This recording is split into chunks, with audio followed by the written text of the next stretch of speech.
American heavyweight prospect Jarrell Miller has called out pretty much the entire UK heavyweight scene, or at least the major names within the UK heavyweight scene, in the press this week. He said, "It's a matter of time.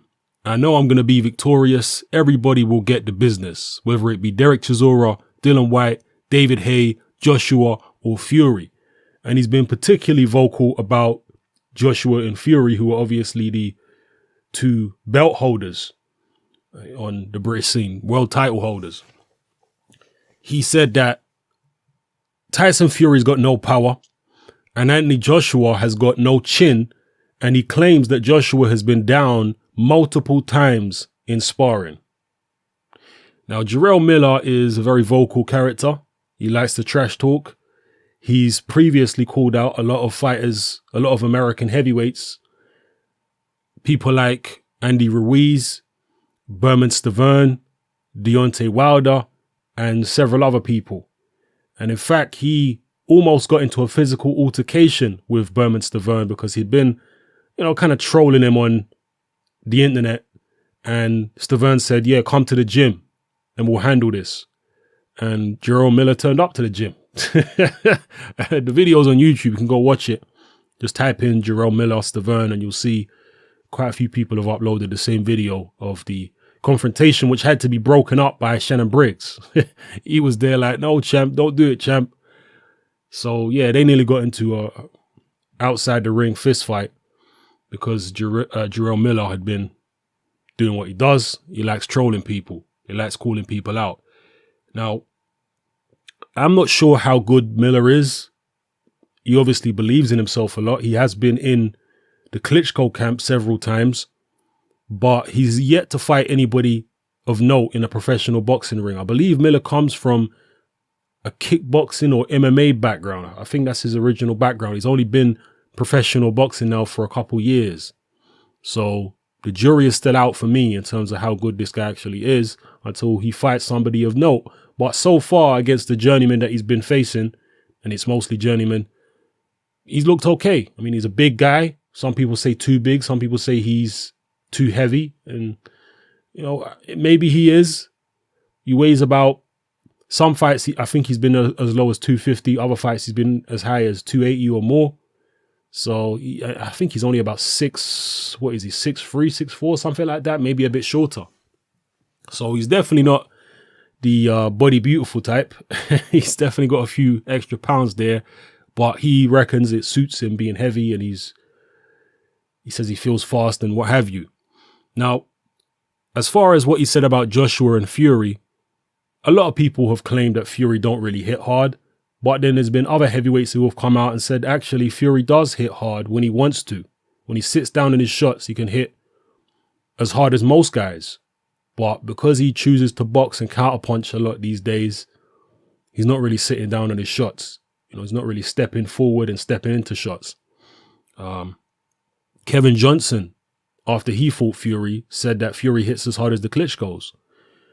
And Dave Allen, who's another British heavyweight, who's sparred a lot of rounds with Tyson Fury and Joshua, he also says that Tyson Fury can hit just as hard as Joshua when he wants to. When he decides to actually start concentrating on hitting hard, he can hit just as hard as Joshua. So, yeah, Tyson Fury with the power thing. There's a phrase I like to use. Rather than calling somebody a big puncher or not a big puncher, I like to call somebody a prolific puncher. If they're getting a lot of knockouts, I call them a prolific puncher, because prolific means, to me anyway, the way I intend it to mean is it means somebody has got a knack for landing big punches consistently on their opponents and creating knockouts from it.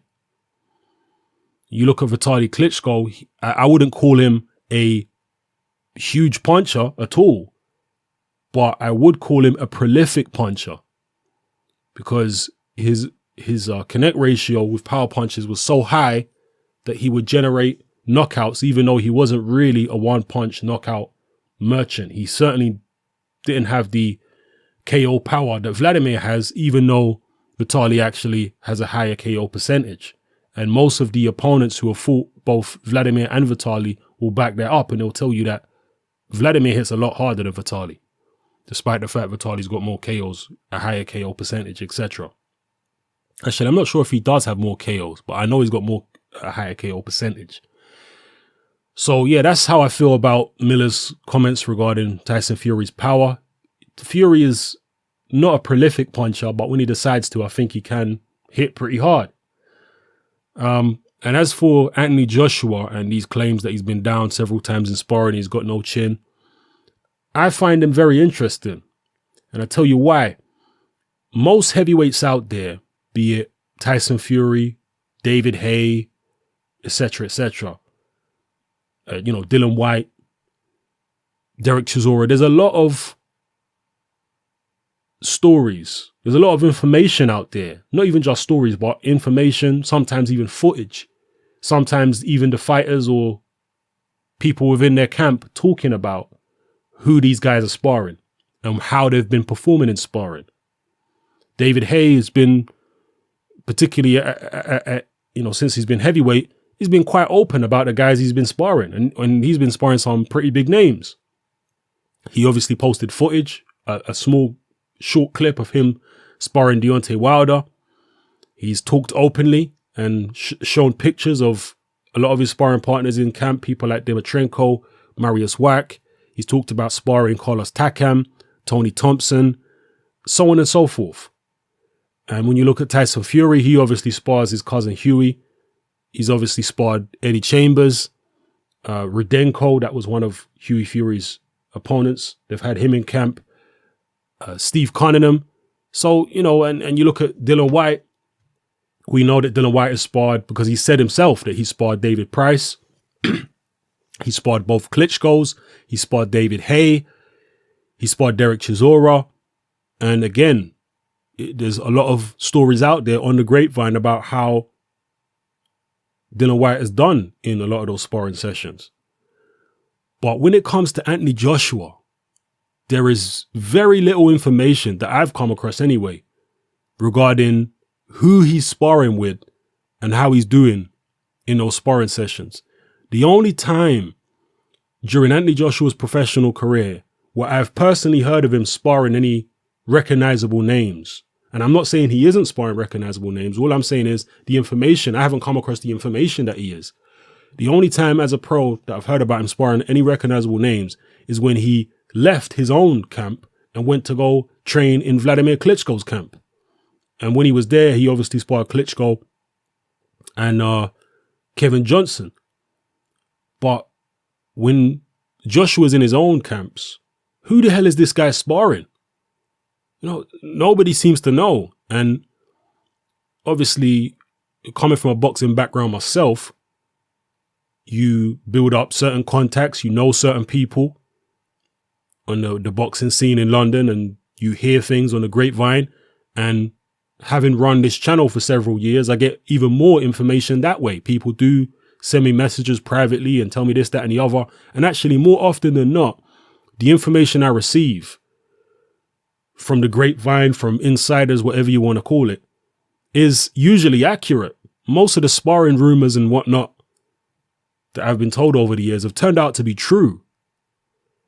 A couple of them weren't, but most of them have turned out to be true. But when it comes to Joshua, I've literally heard nothing about this guy.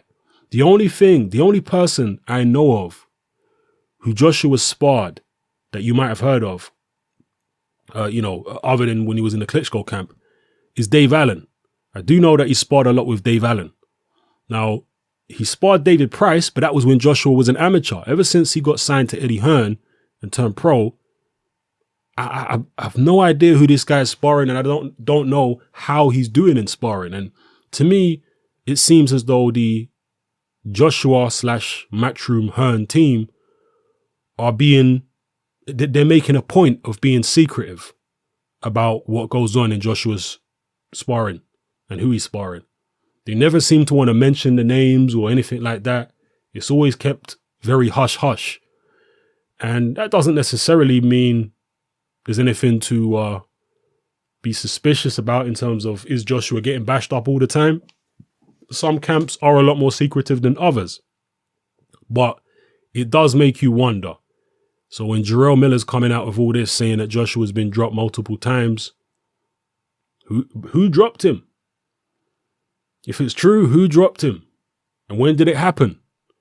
If any of you do have information, I sound like I'm Crime Watch right now, Crime Stoppers. If any of you do have information about Anthony Joshua, who he's been sparring, how he's been doing in sparring, then either private message me if you don't want to, if you don't want to put the information out there publicly, you can private message me. I will always keep your name confidential. I'll never, go forward and say who gave me the information if you don't want me to. And I'm sure other people out there can attest to that. Other people who've come to me and given me information in confidence know that I've never, revealed my sources, basically. So if you do have information about who Joshua's sparring, how he's been doing in sparring, if you know who dropped him or whatever, please either message me, or if you're happy to, leave a comment in the comment section below for everybody to read, because I'll be very interested to find out about that. But yeah, other than that, Jarrell Miller, he says he's trying to make himself into a pay-per-view fighter in the United States. And he thinks that the trash talking route is the right route to go down. And I think it does sell, the trash talking stuff, worldwide now, but particularly in the United States. They love a trash talker. But he's going to have to actually fight somebody. He's never going to become a pay-per-view star unless he's either signs with somebody big. I'm not sure who he's signed to, actually, Jarrell Miller. He's not with Uncle Al, is he? Not sure who he's signed to. But if he's not signed to a big promoter, then he's going to have to go out there and take some tough fights against some fighters who other people don't want to face and make a name for himself that way. I believe he is ranked in the top 15 of the IBF. I think he might be number 15 or there or thereabouts. So his ranking is fairly high, but he just needs to fight somebody else in that top 15 of the IBF or in any of the other rankings to put pressure on some of the big names that he's been throwing about to fight him. So drop your comments below, people. Let me know what you think about these remarks, these comments by Jarrell Miller. What do you make of him as a fighter? Again, a lot of people are talking about his size, his weight, the fact he doesn't look in particularly good condition, and that's fair enough. But what do you think about his hand skills? You think he's got decent speed? You think he's got decent power? How do you see him faring against any of those British heavyweights that you mentioned? People like Derek Chisora, Dylan White, David Haye, Joshua, or Fury. Drop it all in the comment section below. It's your boy Hatman, I'm out.